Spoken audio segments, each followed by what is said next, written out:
Good afternoon and welcome to a brand new video of the Targeted Individual Program. You guys just hear the sirens. Just about my apartment building. They started with the sirens again.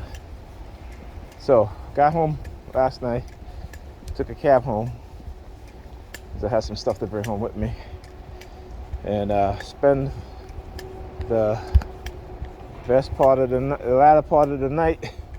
Oh, here they go, the homeless theme. That's what they're doing today too. Oh, yep. That's what they're doing today.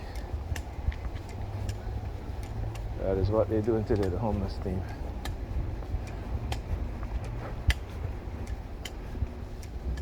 Everybody digging in the garbage, huh?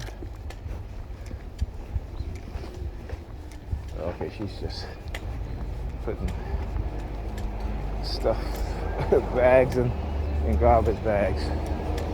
So anyhow, so I had to, I was building a new PC, computer, so my other niece can use while she's here, when she's here, to do her schoolwork.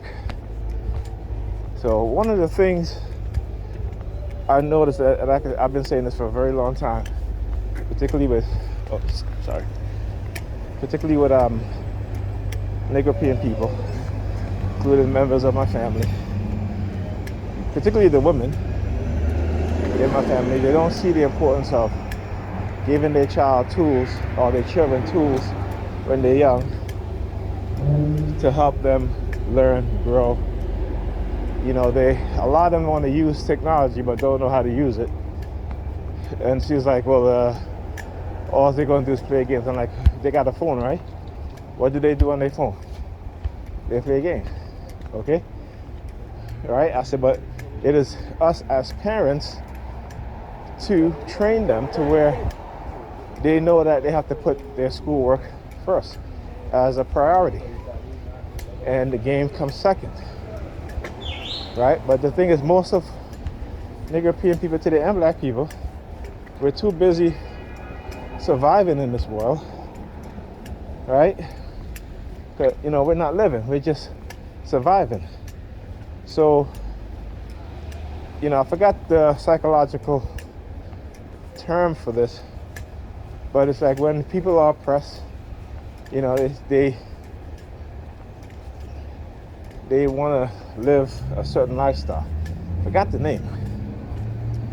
Psychologists coined it, particularly when it comes to African people. All right, and where the vast majority of African people in America and the diaspora will live, you know, they'll buy their kids expensive clothes, expensive sneakers, but they won't buy their children a laptop or a computer. That is like the furthest thought from their mind. Okay, me, I think the opposite. All right, my children from a very young age had computers. Matter of fact, my kids now, I mean, they still do. All right, all have laptops and computers, so that they can continue learning, and then when they got to do homework, they don't have to, you know, go somewhere to get it printed out or what have you. They can do it in the house, right? And so, for example, my daughter, she's read over 380 something books. Okay, and she's only 9 years old. And that's because, again, I give them the tools so which they can use. But, you know, normally I'm the one that's there with them doing these things, right? You know, whereas the other person is just in their own world, not even thinking about them in that aspect. And so every month I have a subscription to Epic Reading, and every day, if I'm there and when I'm there, Okay, my daughter reads for half an hour every day. My son Ethan reads for 40 minutes an hour.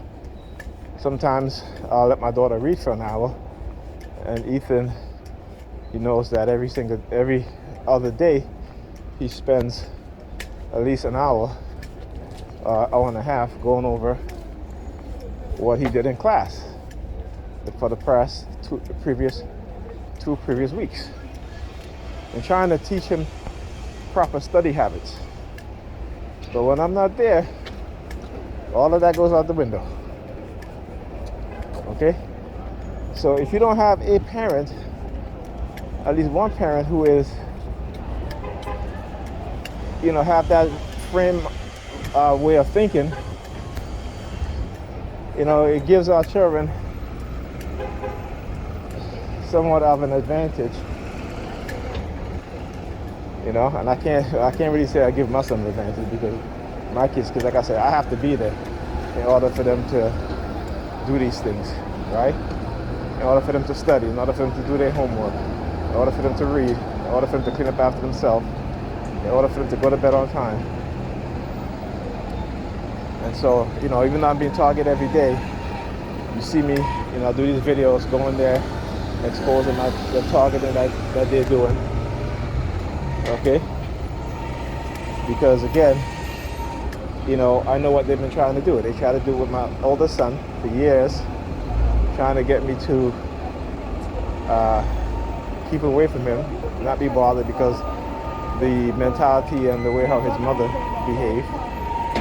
Okay? And I refuse, because I understand our programming. I understand that's the reason why the majority of our children, okay, lives in single parent home raised by mothers. And when you look at the statistics again, the vast majority of our children are failing. Okay? So many of these nigger parents walk around here, engage in targeting and doing all this stuff when they're at the bottom of the barrel. And I'm not making this up. And they put our children in the same cycle. So last night I kind of had an argument with my sister, a disagreement I should say, because she doesn't see the importance of having, giving children tools like computers to help them.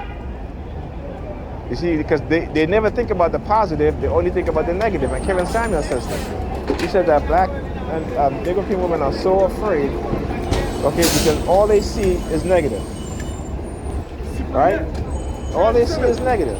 They talk about how they're happy and they're positive, but all they see is negative in the reality. Anyway, I'm getting on my bus.